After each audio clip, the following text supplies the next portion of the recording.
So here are 20 pieces of completely useless, but quite interesting photographic information. What do the millimeters in focal lengths actually measure? So inside your camera lens are a series of optical glass elements that bend and direct light so that it can be focused onto your sensor. And when this happens, the image is actually projected onto your sensor upside down. And that's because at a certain point, all the light rays converge and cross over. And this point is known as the optical center of your lens. Now, when your lens is focused to infinity, meaning its focus is set to something as far away as it can possibly focus, the focal length, the number of millimeters, is the distance between that optical center and your camera's sensor. So in a 50mm lens, that distance is from the point where the light converges to the sensor, and that would be 50mm, or 5 centimeters if you prefer. I think I might start referring to my lenses in centimeters just to mess with people. Oh yeah, I shot that on an 8.5cm lens.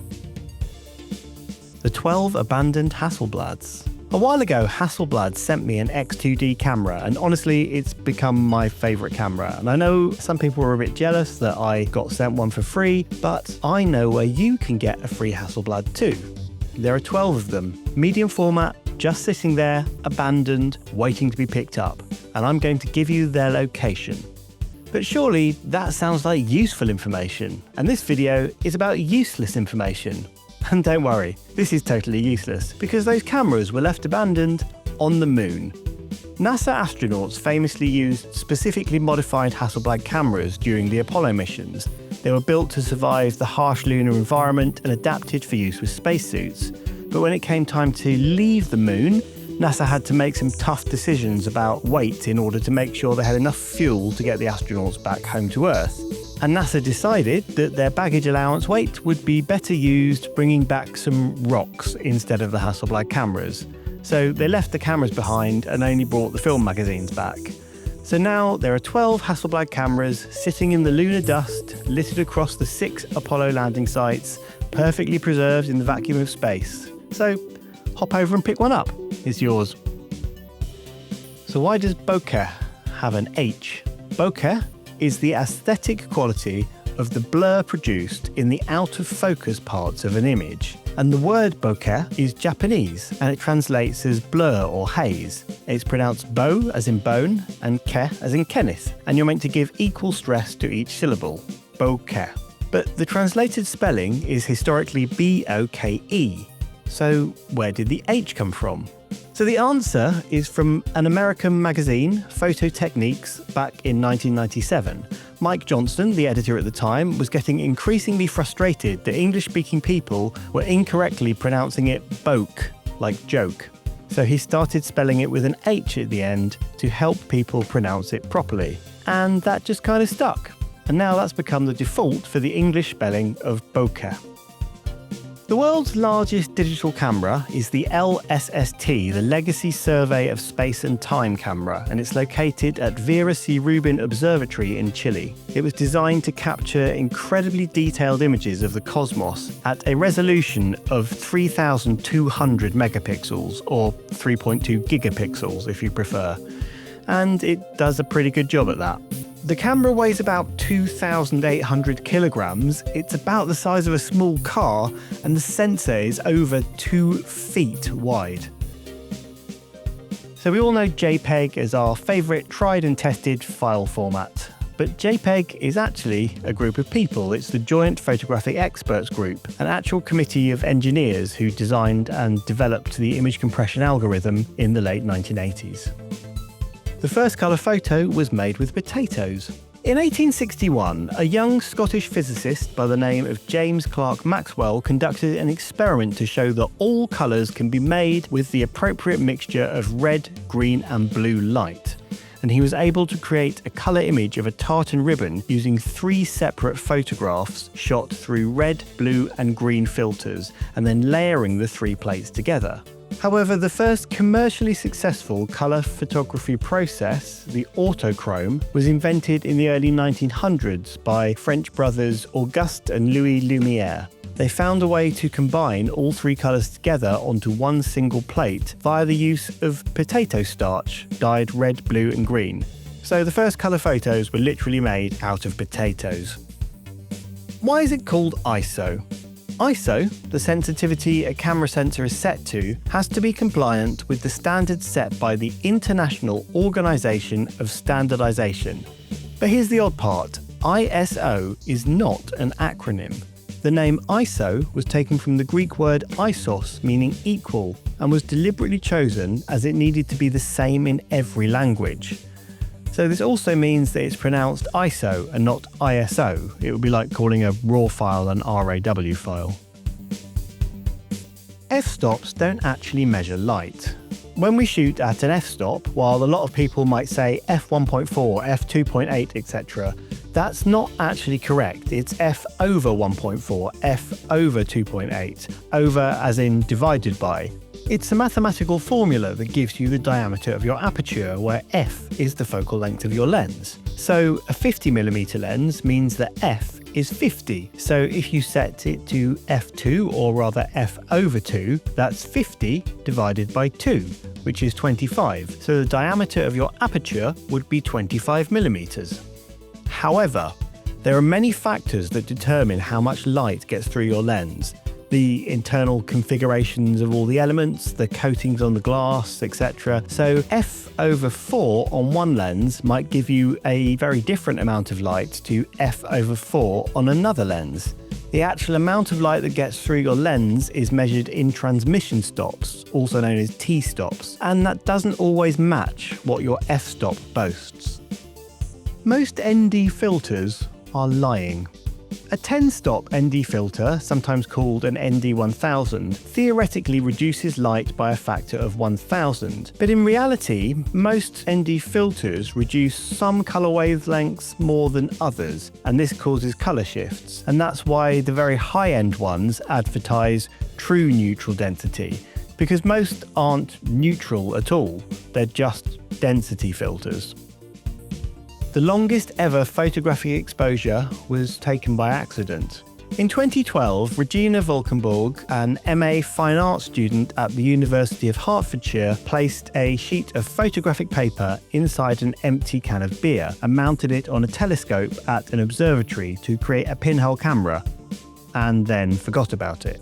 And in 2020, the can was found by the observatory's technical officer, still sat there exposing the image, revealing what may be the longest photographic exposure ever taken, capturing over 8 years of sun trails in a single image. The photo shows 2,953 arcs of the sun across the sky, with elements of the observatory's evolving landscape also visible within the frame. And while German artist Michael Weserly holds the current official record with a 4-year, 8-month exposure, Valkenborg's accidental artwork does appear to surpass this. Pigeon photography. In 1907, German apothecary Julius Neubronner invented pigeon photography. And to be clear, I'm not talking about photographs of pigeons. I'm talking about cameras strapped to pigeons. He fitted homing pigeons with tiny timed cameras in order to get aerial photos. And while the military explored its use for reconnaissance in World War I, rapid advancements in aviation soon made this obsolete. Also, training pigeons to get good compositions was met with limited success. Camera flashes used to work by exploding. Unfortunately, I'm old enough to remember when camera flashes actually exploded. My first camera used flash cubes. You'd buy them in packs of 3 and mount one on top of your camera. Each cube held 4 tiny single-use magnesium bulbs that ignited with a pop every time you pressed the shutter. After each shot, winding the film on would rotate the cube to the next side, ready for the next miniature explosion of light. The term snapshot comes from hunting. In the early 1800s, snapshot was a hunting term. It referred to a quick, instinctive shot fired without taking aim, usually at fast-moving game. But in 1860, British scientist and astronomer Sir John Herschel repurposed the word to describe a photograph taken hastily without much care. And the name kind of stuck, and snapshot became part of photography's everyday vocabulary. no part of a 35mm full-frame sensor is actually 35mm. So some higher-end cameras today feature what's called a 35mm sensor, which is also known as full-frame. But the odd part is that a 35mm sensor actually measures 36mm wide by 24mm tall, with a diagonal of 43mm. So if no part of this is 35mm, why do we call it a 35mm sensor? The answer goes back to the film era. 35mm was the name of the total width of the strip of film, including all the sprocket holes running down both sides. The actual image area was just the bit between them, 36 by 24mm. So when digital sensors were designed to match the same image area and field of view, the old name just sort of stuck, even though the sensor itself has never been 35mm wide. What is the most viewed photo of all time? The most viewed photo of all time is estimated to be an image called Bucolic Green Hills by Charles O'Rear, a former National Geographic photographer. And I'm guessing you will have seen it. It's this. It was later renamed Bliss and used as the background for Microsoft Windows XP, which ensured its ubiquitous nature. It was shot on a Mamiya RZ67 film camera with Velvia 50 slide film. And what I find very interesting about this image is that it's apparently straight out of camera, just unmodified. This is the original film scan. Microsoft added a bit of saturation and contrast and obviously had to crop it to the desktop background aspect ratio when it was chosen, but otherwise there was no digital enhancement of it at all. How many megapixels can we actually see? If your eyes were cameras, they would have a resolution of 567 megapixels, according to scientists. So we've had the longest exposure ever taken, but what was the shortest? The Rapatronic camera was invented by Harold Edgerton in the 1940s, someone whose work I talk about in my high-speed photography tutorial video. It was invented to capture images of nuclear explosions just microseconds after detonation. It bypassed the limitations of mechanical shutters by using two polarizing filters and a Faraday cell, and it was able to take exposures as fast as 10 nanoseconds. That's 10 billionths of a second.